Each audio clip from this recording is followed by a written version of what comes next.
Doctor Syed Arif Qadri से sir के आने से कबल सर के लिए कुछ चीजें मैं आपको बताना चाहूंगा। डॉक्टर आरिफ कादरी सर मिलनसार और खुशमिजाज शख्स इस जहां में कम है। सर एक डॉक्टर होने के साथ साथ गरीबों और जरूरतमंद इंसानों के लिए हमेशा खिदमत खल्क के लिए पूरे तनमन से समर्पित रहते हैं।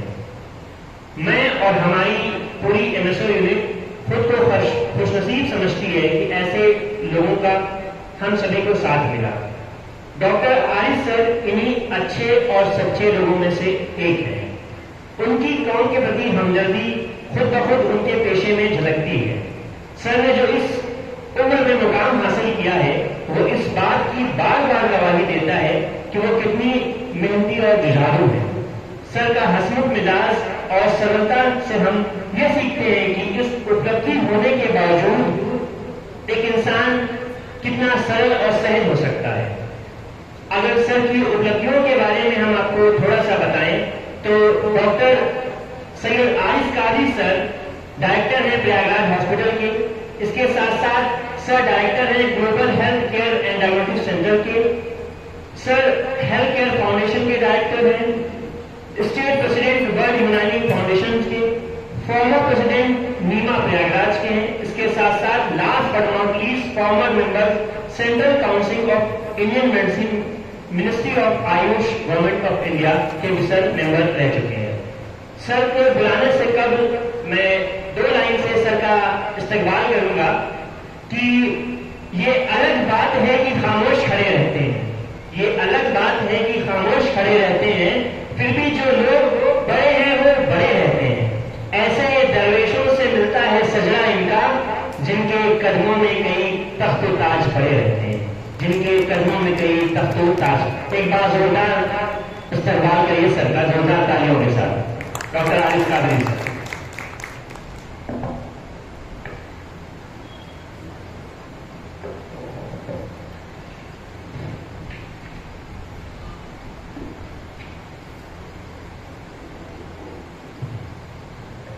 अस्सलाम वालेकुम and good morning to all of you. हमारे कौशीक भाई ने इतना बता दिया कि बोलने की हिम्मत नहीं हो रही। जब किसी चीज़ को किसी अदना से इंसान की इतनी तारीफ कर दी जाए तो जो अल्फाज हैं वो गायब हो जाते हैं और पैरों की लड़खड़ाहट जो है वो इस पोडियम की वजह से दिखती नहीं है। तो मैं पुणे गया था सर एक विजिट में, पुणे मेडिकल कॉलेज इंस्पेक्शन में। तो मुझे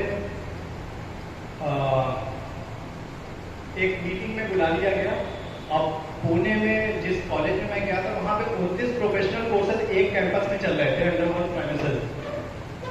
पीए नामदार साहब एक बड़ी शख्सियत है पुणे की। तो वहाँ पे मुझे कॉल कर दिया गया कि भाई आपको बोलना है, दो अल्फाज कहने हैं। और मैंने सोचा यार इतने बड़े बड़े लोग बैठे हुए हैं, इतने इंटेलेक्चुअल्स हैं और अब तो पूर्वी यूपी के लोग क्या करेंगे। तो खैर अब बुला लिया गया।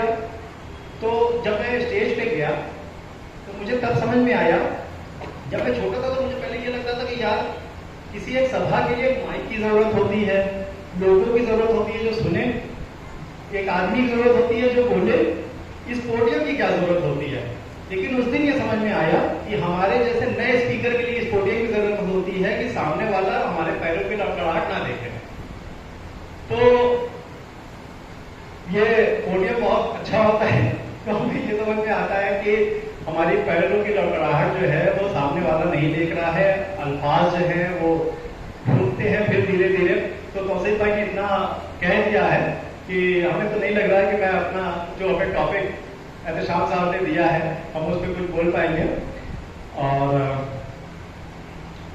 मैं सबसे पहले मुस्लिम स्टूडेंट ऑर्गेनाइजेशन ऑफ इंडिया के बैनर तले इस होने वाले नेशनल एजुकेशन कॉन्क्लेव 2023 के प्रोग्राम में तशरीफ लाए हमारे चीफ गेस्ट मोहम्मद मुदस्सिर अशरफी साहब, जो कि जामिया दिल्ली से हैं, तशरीफ लाए हैं। उनका गेस्ट ऑफ ऑनर नमीरुल हसन साहब का, हमारे आज के स्पीकर मोहनिश अशरफी साहब जिन्होंने अभी डिप्रेशन में बहुत अच्छा तफसील से बताया। एक चीज उन्होंने गधा बताई, तो कि कहा कि गधे को हम जब कहते हैं तो वो निगेटिव एनर्जी लेते हैं। एक गधे के ऊपर जब हम बात करते हैं तो जब हम लोग ने शुरुआत की थी तो हमारे सीनियर्स ने कहा था कि अगर काम करना है और कामयाब होना है तो गधे बन जाओ।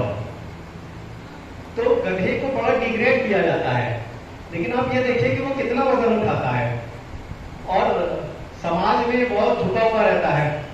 तो गधे ने जो वजन उठाया और अपने कामयाब रहता है, मेरे हिसाब से तो गधा कामयाब रहता है और अपना तो पेट पालता ही है, जिस घर में रहता है उसका भी पेट पालता है। तो हम गधे को निगेटिव ना लेकर पॉजिटिव ले रहे हैं। दूसरी चीज, हमारे साथ आज एमएसओ के बैनर पे जिन्होंने इस कामयाब प्रोग्राम, इस सोच के साथ एक प्रोग्राम किया है, इंजीनियर एहतशाम हुसैन साहब का, जो कि प्रेसिडेंट हैं एमएसओ के, अहमद भाई हमारे वाइस प्रेसिडेंट एमएसओ के, और इस प्रोग्राम की शानदार निजामत कर रहे तौसीफ इकबाल साहब, हमारे सामने बहुत सीनियर टीचर बैठे हुए महताब साहब, जिनका एक अपना मुकाम है और बहुत सादा, बहुत ही सज्जन और बहुत ही खुशमिजाज महताब सर हैं, और उसके साथ हमारे पूरे कुंडा की टीम आई हुई है, केजीएम हॉस्पिटल्स की, कुछ बच्चे भी बैठे हुए हैं यहाँ पे। मैं सबका इस प्रोग्राम में इस्तकबाल करता हूँ और एक पेशगी मुबारकबाद पेश करता हूँ एमएसओ की टीम को, जिन्होंने एक बहुत प्यारा सा एक टॉपिक रखा और ये समझ में आया कि माइनॉरिटीज की जरूरत क्या है। माइनॉरिटीज की जो जरूरत है आज की डेट में, वो एक हेल्थ है, दूसरा एजुकेशन है, और एमएसओ ने उन दोनों जो प्रायोरिटीज है उसको एक प्लेटफॉर्म पे लाके खड़ा किया। हेल्थ में अगर कहें तो हमारी डॉक्टर्स की टीम है, मेरे साथ मौजूद है, और एजुकेशन में बहुत सारे लोग जो जामिया से, एएनयू से और इलाहाबाद से भी मौजूद हैं, आपके बीच में हैं। ये इस बात की सबूत है कि हमारी जो कौम है, जो बहुत लोग फिक्रदा हैं कि हमारी कौम मुर्दा हो गई है, वो ऐसा नहीं है। हमारे एक आवाज पे, एमएसओ की एक आवाज पे एक आदमी दिल्ली से आता है, एक आदमी अलीगढ़ से आता है, तो इसका मतलब है कि हमारी कौम अभी मुर्दा नहीं हुई है, और आने वाले दिन में इंशाअल्लाह ताला, अल्लाह तबारक ताला ने चाहा तो हम फिर से झंडा बुलंद करेंगे। अब अगर हम कहें बात जो कि हमारे छोटे भाई इंजीनियर एहतशाम साहब ने हमें टॉपिक दिया है, उनका हुक्म था कि आप हेल्थ केयर सेक्टर और वेलबींग के बारे में कुछ तफसील से बयान करें, तो उनकी हुक्म की तामील के लिए मैं इस महफिल में आपके सामने मौजूद हूँ। तो अगर हम हेल्थ केयर सेक्टर की बात करते हैं तो हमारे बीच में लखनपुर के प्रधान एहतशाम साहब आए हैं, मैं उनका इस्तकबाल करता हूँ। आए साहब, आगे आ जाइए।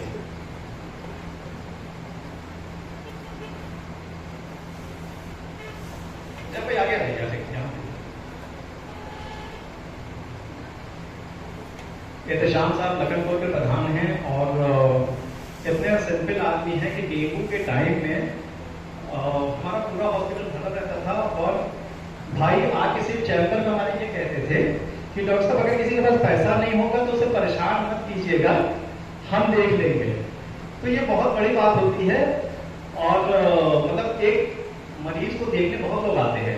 कभी कभी क्या होता है, पैसा नहीं जमा होता, पैसे की वजह से बहुत सारी चीजें दिक्कत में आती है। तो एहतशाम भाई जैसे अगर 4 लोग 10 लोग मिल जाए, मेरे ख्याल से कि ये पूरी जो गरीबी है वो खत्म हो जाए, या गरीब लोग को इलाज करा लें। तो मैं एहतशाम साहब का इस्तेमाल करता हूँ। हमारा जो एक टॉपिक है health care sector and wellbeing. अगर हम हेल्थ केयर की बात करें तो सबसे पहले अगर हम किसी चीज की शुरुआत करना चाहते हैं तो पहला जो मकसद होता है, जहां से हम सर्विस प्रोवाइड करते हैं, वो होता है इंफ्रास्ट्रक्चर। हमें एक इंफ्रास्ट्रक्चर की जरूरत होती है जहां से हमें सर्विस देनी होती है। अगर हम कोई क्लास चलाना चाहते हैं तो हमें एक जगह की जरूरत होती है जहां से हम एजुकेशन दें। अगर हम एक अस्पताल चलाना चाहते हैं तो हमें एक बिल्डिंग की जरूरत होती है जहां से हम मरीजों को जहां पे देख पाए। अब उन मरीजों को देखने के लिए हमें ये देखना होता है कि वहां की तादाद क्या है। तो हम अगर बात करें भारत की, तो भारत की तादाद इस वक्त चाइना से ज्यादा है। लगभग 142 करोड़ से ज्यादा इंडियंस हैं। इंडियंस पॉपुलेशन 142 करोड़ के आसपास है। उसके एवज में जो भारतीय सरकार ने जो इंतजाम कर रखा है वो किया हुआ है पीएससी और सीएससी के शकल में। पीएससी क्या होती है, जो छोटे छोटे गांव होते हैं 5,000-8,000 लोगों के बीच में, वहां पे जो प्राइमरी हेल्थ सेंटर होता है उसे पीएससी कहते हैं। और वो हमारे जो गांव के पेशेंट्स होते हैं उनको देखने के लिए बनाई जाती है। अब अगर हम कहें कि पीएससी सीएससी पे नहीं हो पाता है तो गवर्नमेंट ने एक इंतजाम किया है सेकेंडरी और टर्शियरी हॉस्पिटल्स का। पेशेंट वहां तक आते आते दम तोड़ देता है। पीएससीज की जो हालत है, जो भाई प्राइमरी हेल्थ का, अभी हमें अगर बीमार हम हो जाएंगे तो हमें जो सामने क्लिनिक दिखेगी या सामने जो हॉस्पिटल दिखेगा, हम प्राइमरी केयर के लिए सबसे पहले वहां जाएंगे। तो अगर हम प्राइमरी केयर की बात करें तो हमारे जो प्राइमरी केयर है उसमें 61% जो पीएससीज है हमारी, 61% वहां पे सिर्फ एक डॉक्टर मौजूद है। और भारत की जो पॉपुलेशन है 1,42 करोड़ है। एक डॉक्टर के ऊपर 1800 पेशेंट का लोड रहता है। मतलब जनता जो है पब्लिक 1800 हो, एक डॉक्टर की जरूरत होती है उस पर भारत के हिसाब से। हमारी जो 7% पीएससीज हैं भारत में, उनका जो उसमें डॉक्टर्स की अवेलेबिलिटी नहीं है सर। तो आप ये समझिए कि जो पीएससी है जहां पे एक भी डॉक्टर नहीं है, वहां काम कैसे चल रहा है? फार्मासिस्ट के भरोसे चल रहा है, नर्सिंग स्टाफ के भरोसे चल रहा है, और जब जरूरतमंद आता है दोनों नहीं मिले तो चपरासी भी दवा दे देता है। तो जो भारत की जनता है वो कुछ इस तरह से चल रही है कि जहां कोई भी डॉक्टर नहीं है। अभी एक सांसद है, उन्होंने मिनिस्टर वहां पे संसद में एक आंकड़ा पेश किया, उसमें बताया कि 6 लाख डॉक्टर्स की कमी अभी भारत में है। तो हमारे जो पीएससीज हैं उस पे एक पीएससी पे 28 गांव का लोड होता है, एक पीएससी पे 28 गांव। तो इस तरह से करके हमारी जो पीएससीज है वो बहुत कम है। हमारी जो पॉपुलेशन है वो अगर इंडिया की बात करें तो लगभग 70 से 75% आबादी हमारी गांव में बसती है। भारत कहा जाता है गांव का देश है, यहाँ की ज्यादातर आबादी गांव में बसती है। अब अगर हम कहें कि 70 से 75% आबादी गांव में बसती है और उसके अगेंस्ट अगर हम उनको सर्विस देना चाहें, डॉक्टर्स अगर सर्विस देना चाहें, तो 78% डॉक्टर्स जो अपनी सर्विस देना चाहते हैं वो शहर में देना चाहते हैं और शहर में देते हैं। तो गांव में मिला क्या 22%। तो बहुत खराब कंडीशन है हमारी। और भारत का जो इंफ्रास्ट्रक्चर है, अगर हम एक भारत की वो ऑल ओवर वर्ल्ड की बात करें तो 180 देश अपना जो इंफ्रास्ट्रक्चर के लिए आंकड़े में है। 180 देश में जो हमारा स्थान है वो 145वां है। अब आप समझ लीजिए कि हम किस डेवलप्ड कंट्री के नागरिक हैं और इंफ्रास्ट्रक्चर अभी कितना और अच्छा करने की जरूरत है। तो एमएसओ के अलावा बहुत सारी तंजीमों को अभी जरूरत है कि इस तरह से काम करें कि वो हेल्थ केयर सेक्टर में आए। और अगर हम बात करते हैं इसकी गवर्नमेंट हॉस्पिटल्स के अलावा प्राइवेट हॉस्पिटल्स की, तो 95% हॉस्पिटल का जो लोड है वो प्राइवेट हॉस्पिटल्स पे है। 95% जो भागीदारी है वो प्राइवेट हॉस्पिटल्स की है। लेकिन उन प्राइवेट हॉस्पिटल्स को गवर्नमेंट की तरफ से किसी भी तरह का कोई भी सपोर्ट नहीं होता। पहले आपने सुना होगा कि कहा जाता था कि पहले भगवान, उसके बाद चिकित्सक। चिकित्सक जो होता है वो भगवान का रूप होता है। मैं इसलिए कह रहा हूं पहले कहा जाता था क्योंकि एक तो चिकित्सक भी उस तरह के व्यवसाय में आ गए, दूसरा ये कि गवर्नमेंट ने हमें व्यवसाय बना दिया। व्यवसाय इस तरह से बना दिया कि नगर निगम हमसे व्यवसायिक शुल्क लेता है। अगर 5 बेड का है तो सालाना 5,000 रुपए, 10 बेड का है तो सालाना 10,000 रुपए। अगर हमारा जैसे प्रयागराज हॉस्पिटल है 30 बेड का है तो हमें 30,000 रुपए शुल्क देना पड़ता है नगर निगम को कि हम व्यवसाय कर रहे हैं। तो गवर्नमेंट ने हमें व्यवसायी बना दिया है। अब बात करते हैं फंड्स की कि हमारे पास जो फंड्स हैं हेल्थ केयर सेक्टर में, जो फंड गवर्नमेंट खर्च करती है वो क्या करती है। तो जो हमारे इंडियन गवर्नमेंट खर्च करती है वो टोटल जीडीपी का 2.1% खर्च करती है हेल्थ में। टोटल जीडीपी का 2.1%। जबकि जो डेवलप्ड कंट्रीज है जैसे फ्रांस है, जापान है, कनाडा है, वो लोग अपनी टोटल जीडीपी का 10% खर्च करते हैं। हम अक्सर न्यूज में सुनते हैं कि हमारे जो बगल के देश हैं, मुल्क हैं, वो कंगाल हो रहे हैं और हम उनकी मुद्रास्फीति बहुत खराब हो रही है, जैसे बांग्लादेश और पाकिस्तान। लेकिन उन लोगों का भी ये हाल है कि वो टोटल जीडीपी का 3% वो हेल्थ सेक्टर में खर्च करते हैं, मतलब हमसे भी वो ऊपर है हेल्थ में। और हम जो डेवलप्ड कंट्रीज में हैं, हम अभी 2.1 पे आए, जबकि ये आंकड़ा 2019 में सिर्फ 1.8 था। पोस्ट कोविड, जब आप कोविड के टाइम में सबको याद होगा कि कितनी खस्ता हालत थी, गांव तो गांव, शहर का भी ये हाल था कि जो एक तो देखिए पुअर्स के पास जो गरीब लोग होते हैं उनको इलाज कराने के लिए हमेशा तरसते हैं, लेकिन जो पैसे वाले लोग हैं उनको रोते हुए देखा है। और मैंने ही नहीं, सबने रोते हुए देखा होगा कि उनके वालिद परेशान, उनकी बीवी परेशान, उनके बच्चे परेशान है, कहीं एडमिट करवा दो। लेकिन भारत की जो लूट हो वो उस वक्त समझ में आ गया कि क्या स्थिति है। बल्कि बहुत सारे मिनिस्टर्स भी ऐसे थे जो परेशान थे कि हमारे घर का कोई आदमी फर्द है वो कहाँ जाए। तो इंडियन गवर्नमेंट ने अभी काम करना शुरू किया है, और कितना अभी टाइम लगेगा ये नहीं बता सकते। अब अगर हम बात करें इसकी डिजीज बर्डन की, ग्लोबली हमारी जो वो डिजीज बर्डन है वो 20% है रेशियो का। इंडियन वर्ल्ड की जो पॉपुलेशन है उसमें 20% बीमारी हमारे देश में है, ये बहुत बड़ा रेशियो है। अब अगर हम कहें कि इंश्योरेंस कराया जाए, तो जो इंश्योरेंस का मामला है वो भारत में ये है कि लोग इंश्योरेंस कराते नहीं हैं, और गवर्नमेंट ने भी कोई ऐसी स्कीम नहीं रख रखी है जिसमें लोगों को इंश्योर कराएं। एक स्कीम अभी कुछ साल पहले गवर्नमेंट की आई है, आयुष्मान भारत योजना, उससे कुछ सहारा मिला है। गवर्नमेंट का बहुत ज्यादा उस पर जोर है कि आयुष्मान भारत योजना चले और वो लोग उस पर काम करें। लेकिन आयुष्मान भारत योजना का जो कुछ हॉस्पिटल्स ऐसे हैं जिनको पैसा नहीं आ पा रहा है, इस वजह से काम नहीं हो पा रहा। बहुत सारे लोग हैं जिनका कार्ड बन गया है लेकिन कार्ड सही नहीं है, इस वजह से इलाज नहीं करा पा रहे हैं। तो इंश्योरेंस का जो सेक्टर है वो भी थोड़ा सा दिक्कत है। अब अगर हम बात करें कि हमारे चैलेंजेस क्या हैं हेल्थ केयर सेक्टर के, चैलेंजेस हमारे हैं कम्युनिकेबल डिजीज और नॉन कम्युनिकेबल डिजीज। जो भारत की दिक्कत है वो ये कि कम्युनिकेबल डिजीज में जैसे टीबी हो गया, HIV हो गया, मलेरिया हो गया, डेंगू हो गया, इस तरीके की जो भी बीमारियां थी, वो पोलियो था, तो उन सबों पे भारत ने बहुत अच्छा काम किया और WHO ने अप्रिशिएट किया है भारत को कि कम्युनिकेबल डिजीज भारत से लगभग खत्म हो गई है। अगर हम टीबी की बात करें तो 2015 में जो हमारा आंकड़ा था वो 1 लाख पे 256 मरीजों का था टीबी का, जो कि 2021 में आते आते 216 रह गया है। और भारत के प्रधानमंत्री ने ये संकल्प दिलवाया है कि 2025 तक भारत को टीबी मुक्त कर देंगे।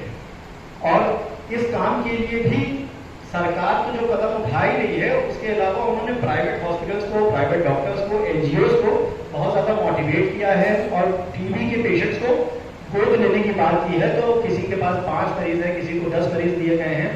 एक तो टीबी की दवा फ्री देनी है, दूसरी चीज ये कि है उनको टीबी के पेशेंट, आपको पता है कि पोषण की कमी रहती है, तो पोषक तत्व भी पहुंचाना है। यानी एक मरीज पे 1000 रुपए का खर्चा आता है जो कि प्राइवेट हॉस्पिटल्स या प्राइवेट डॉक्टर्स वहन करते हैं। तो इस तरह से टीबी, पोलियो भारत में खत्म हो चुका है, टीबी को खत्म करने की उम्मीद है कि 2025 तक खत्म करेंगे। लेकिन अब जो बड़ा एक चैलेंज है वो है नॉन कम्युनिकेबल डिजीज का।